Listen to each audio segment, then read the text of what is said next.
Následující píseň přinesla mě velký úspěch, byl to první úspěch mým nástupem do divadla Semafor. Autoři Schlitter a Suchý pro mě napsali tuto píseň, která se stala hitem roku 1963 a mě přinesla prvního zlatého slavíka. Proto tady nemůže chybět. Očima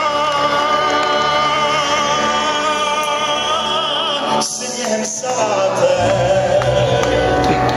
v duši má chladný stín,